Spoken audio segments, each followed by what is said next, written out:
Welcome to the Music Travaga YouTube channel. I'm Michael Piardi, and in this video we will delve into a captivating musical genre that will provide you with deeper insights into the rich musical heritage of Ghana and the unique two-strings lute. Let's dive into the realm of Frafra Kologo music. The art of Kologo music lies in Bolgatanga, a small city located in the northeast region of Ghana. This place is not only the cultural hub of the Frafra people, but also serves as a starting point to delve into this genre. Now, before we take a look at the music, it's important to shed light on historical aspects that link Frafra Kologo's music to American blues. Many of these blues elements, such as the call and response format, can be traced back to the music of Africa.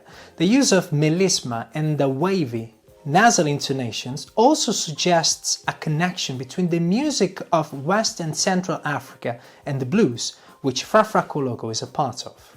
The connection between Kologo music and blues has been made more than once. In my research, I came across Yaba Acoustica website, which led me to discover Paul Oliver, a British architectural historian and writer. Oliver has explored the connection between the two genres in his studies. One of his notable work is Savannah Syncopators, African Retentions in the Blues, where he highlights similarities in singing style. He mentions that some blues singers employ high voices that closely resemble vocal practices in West Africa. Oliver's contributions extend beyond these books. He also released a 4 LP set titled The Story of the Blues. In this collection, he starts with a field recording of Frafra tribespeople from Ghana's extreme northeast. According to Oliver, this music serves as the origin of blues and he introduces Western ears to an awareness of their culture. Paul Oliver isn't alone in recognizing these connections between Kologo music and the blues. Other authors like Samuel Charters share similar observations about what can be heard in both genres. Kologo is the Frafra name for the two-strings lute. Kologo is the core of Frafra Kologo music. It is a very old-style instrument found in several places in Africa, but the one I'm referring to is a two-string version found in the northern region of Ghana. There are two strings on the instrument, a high string and a low string. They are attached by a leather band at the top and they are simply tied to the spike at the bottom. As you can see, the instrument is not big, is relatively small, yet it has that unique quality, I would say, that can uplift your spirit with its captivating sounds and rhythms a Kologo artist can make.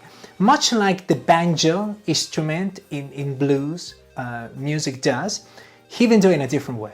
Speaking of similarities between Kologo and American blues, you can notice direct correlations between these instruments in terms of form and concept, without mentioning the fact that numerous music historians believe that the American banjo is a direct descendant of one of these West African lutes.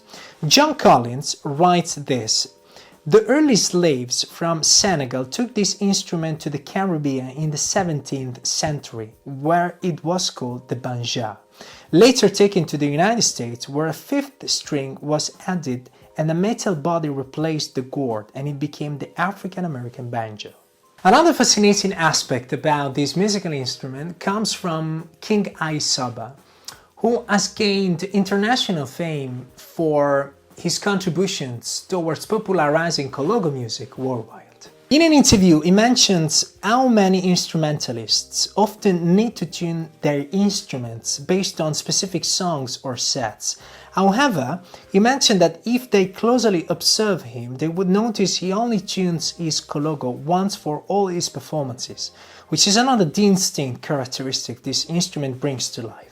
Speaking of King Ayisoba, I believe that a great introduction for you to this instrument, if you've never heard about it, is the 2016 compilation titled This is Kologo Power, where you can listen to Kologo in many different ways.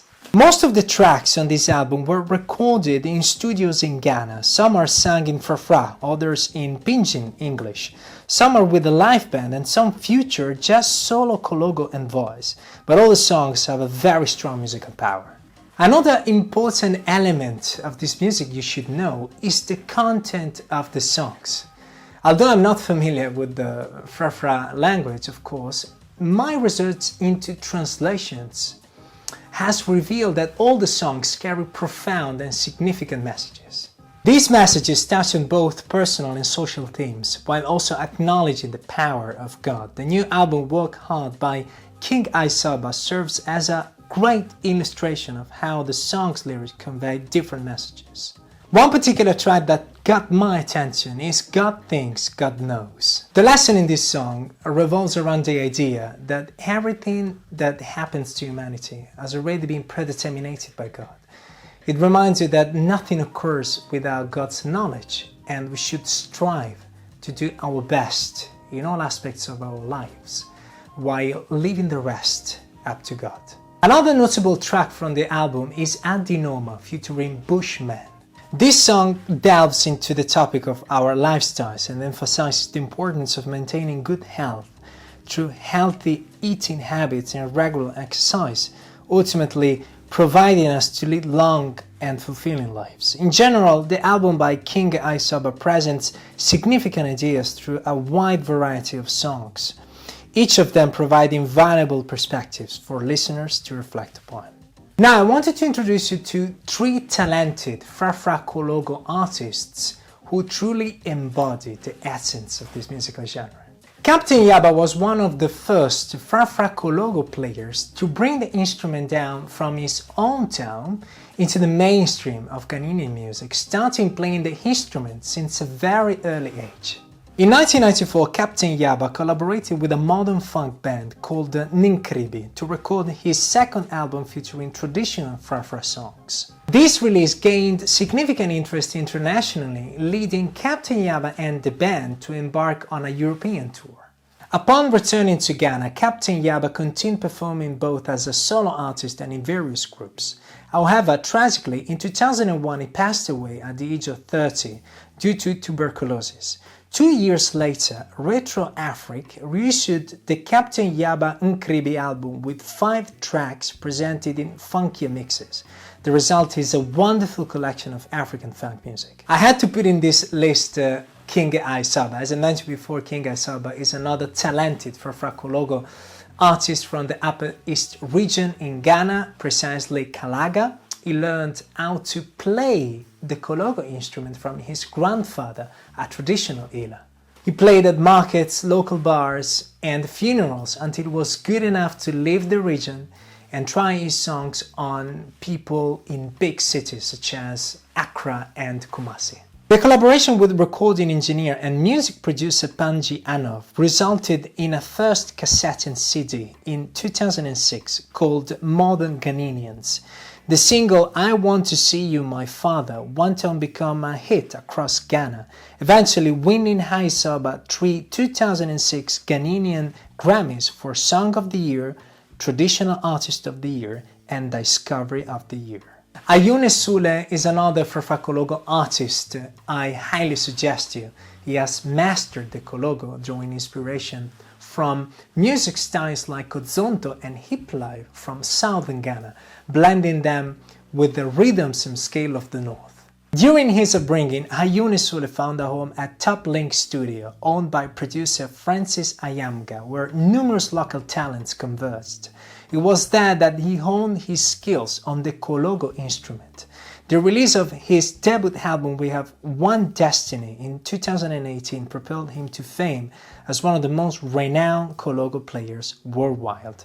Along Ayisoba, Gaiwan, Otongo Zimba and Sambo, he represents a new way of Kologo music that has gained popularity beyond Ghana's northeast region. I think that there's so much reasons to dive into Frafra Kologo music. I believe that there's a special force in this music, and as I mentioned before, you can feel it through the life experiences of these fantastic artists.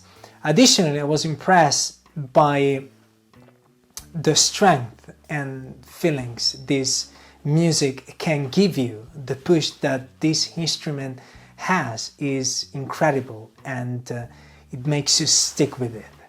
So I hope you enjoyed the video, and most importantly, I hope the video gave you the right understanding of what Frafra Kologo music is all about. So this has been my experience, but I would love to know your experience in listening to this music, in hearing more about your favorite artists. So today's question is this: can you recommend us any Frafra Kologo artists or tracks you think that deserve more recognition? So let me know in the comment section. I would love this to be a two-way conversation, chatting with you in the comment section, knowing more about your thoughts and perspectives. Now, make sure to subscribe to the Music Travel Guide YouTube channel if you want more video like this, delving into the evolution of black music genres, analyzing influential recordings, and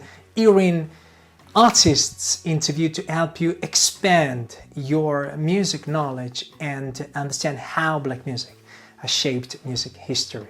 Now, before leaving you, make sure you don't miss this video where I delve into the rise and origins of Frafra gospel music. In this video, you will learn about the Frafra people, the connection between Ghana and gospel music, but also some amazable Frafra gospel music artists. I see you in the next YouTube video.